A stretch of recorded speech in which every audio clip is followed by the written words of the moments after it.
मैं तो इतना ही कहूँगा, भगवान के घर में देर से ही अंधेर नहीं।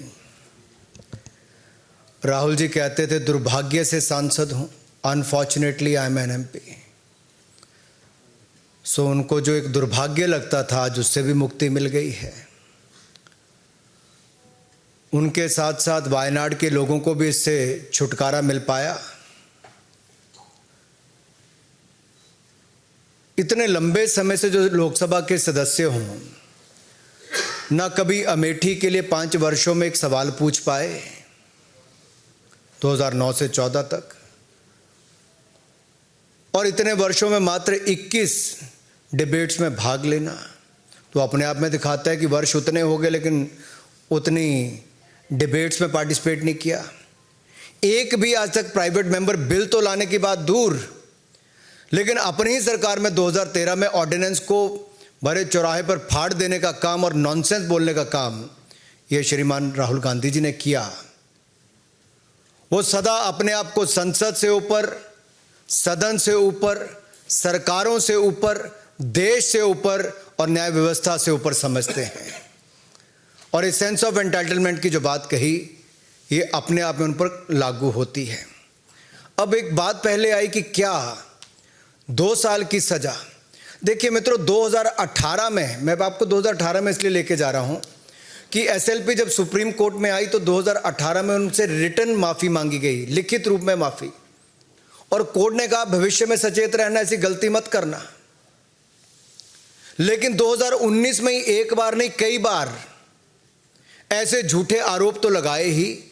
अभद्र भाषा का प्रयोग, अपमान करने का काम, अपशब्द बोलना, ये उनकी आदत सी बन गई थी। सभी चोर मोदी हैं ये बोल दो, किसी को किसी की हत्या के साथ जोड़ दो, कुछ भी कह दो, आपको तो कोई देश में कोई कुछ कर ही नहीं सकता, ये उनको लगता था, क्योंकि वो सब चीजों से अपने आप को ऊपर समझते थे। तो सूरत के कोर्ट ने तो याद करवाया कि 2018 में भी तुम्हें कहा था भाई सुधार नहीं हुआ, उसके बाद बार बार आपने गलतियां की हैं, और एक सांसद जब ये गलती कर रहा है तो कुछ ना कुछ दंड ऐसा देना चाहिए कि अब भविष्य में ना हो। जहां तक सदस्यता जाने की बात है, ये लिली थॉमस केस में बहुत स्पष्ट है जी, सुप्रीम कोर्ट की जजमेंट के बाद, कि 2 साल का दंड हुआ और दोष सिद्धि के बाद अगर उसके ऊपर रोक नहीं लगी तो आप सस्पेंड माने ही जाते हो। इसकी तो पुष्टि करने का काम ही केवल लोकसभा में होना था। And the Lok Sabha Speaker has only confirmed the legal position. He is not required to take any decision or pass any speaking order. The decision falls under the provisions of Article 102(1)(e) of the Constitution of India, read with the Section 8 of the Representatives of the People Act 1951. लेकिन जो धर्मेंद्र जी ने कहा स्पष्ट है कि 2 साल की सजा थी, संसद की सीट सांसद के रूप में छुट्टी होनी थी। लेकिन ये सुनियोजित षड्यंत्र, सोची समझी साजिश कांग्रेस में किसने रची, राहुल जी आपको समझना पड़ेगा। इसकी जड़ तक जाना ही पड़ेगा। कौन है जो छुटकारा पाना चाहते थे?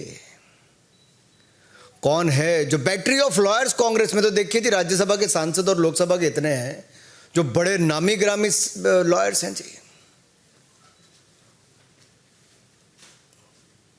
क्या एक भी सही राय देने वाला कांग्रेस में नहीं बचा, मिला, या जानबूझकर गलत रास्ते पे डाला गया? ये छुटकारा कौन पाना चाहता था? एक तो मैंने कहा वायनाड के लोगों को तो छुट्टी मिल गई, अमेठी वाले पहले पा चुके थे, लेकिन ये काम, ये जो लगता है कि डायनेस्टी का होने, तो मैं इससे ऊपर हूं, सबसे ऊपर हूं। दूसरा मैं इस पे आपको ये कहना चाहता हूं, पार्लियामेंट में विनम्रता, धैर्यता, समग्रता, इन सबको देखा जाता है कि आपको एक सांसद के रूप में ये गुण आप में हो। ये भारतीय संस्कृति के संस्कार भी हैं। लेकिन आप पार्लियामेंट में कहते हो मैं बोलूंगा तो पार्लियामेंट चलेगी, नहीं तो पार्लियामेंट नहीं चल सकती जी। यानी कि आप पार्लियामेंट के कानून नियम से भी ऊपर हो गए। आप सुप्रीम कोर्ट के आदेश के बाद भी आप कुछ भी करेंगे और आपको पूछने वाला कोई नहीं होगा। ये असंसदीय उनका आचरण पहले भी रहा है, और ये अहंकार जो लगातार दिखता रहा, और ये सत्ता में थे तब तो ये नशा था कि अपनी ही पार्टी का ऑर्डिनेंस फाड़ कर फेंक दिया और अपनी पार्टी को अपनी औकात दिखा दी थी कि कांग्रेस पार्टी की सोच को ये कुछ नहीं मानते। आज उसी पार्टी के अंदर किसने खेल दिया, आज इनको पता नहीं चल पा रहा। 13 सालों में मात्र 21 चर्चाओं में भाग लेना, यही नहीं एक भी सिंगल प्राइवेट मेंबर बिल, जैसे मैंने कहा, नहीं ला पाए। I can say he is the epitome of the unparliamentary behavior, and he himself agrees on many issues. अब ये डिस्क्वालिफिकेशन क्या पहली बार हुई? जो माननीय धर्मेंद्र जी ने भी कहा, मैं कुछ नाम आपके सामने रखना चाहता हूं। लालू प्रसाद यादव जी, सजा भोगी हुए तो इस्तीफा देना पड़ा। पहले चारा घोटाला में, तो अब जाकर तुम मुझे प्लॉट दो, मैं तुम्हें जॉब दूंगा, ज़मीन के बदले जॉब, उसमें भी गए।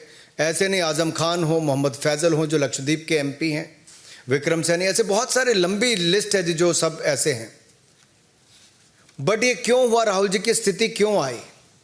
ये गलती एक बार नहीं, बार बार की। और मैं कुछ आपके सामने आंकड़े जरूर रखना चाहूँगा, आवश्यक है। अगर आप ये देखेंगे, 7 जगह ये बेल पर हैं, जमानत पर हैं।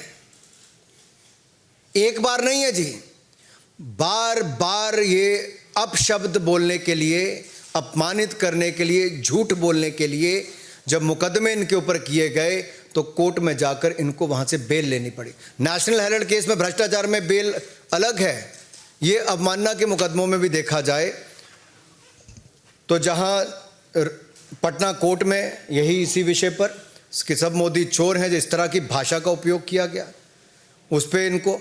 अहमदाबाद कोर्ट में डिस्ट्रिक्ट कोऑपरेटिव बैंक ने किया तो उस पर भी इनको। इससे पहले गौरी लंकेश किलिंग के लिए बीजेपी और RSS के साथ जोड़ना, उसके ऊपर। यही नहीं, एक के बाद अनेक ऐसे उदाहरण हैं।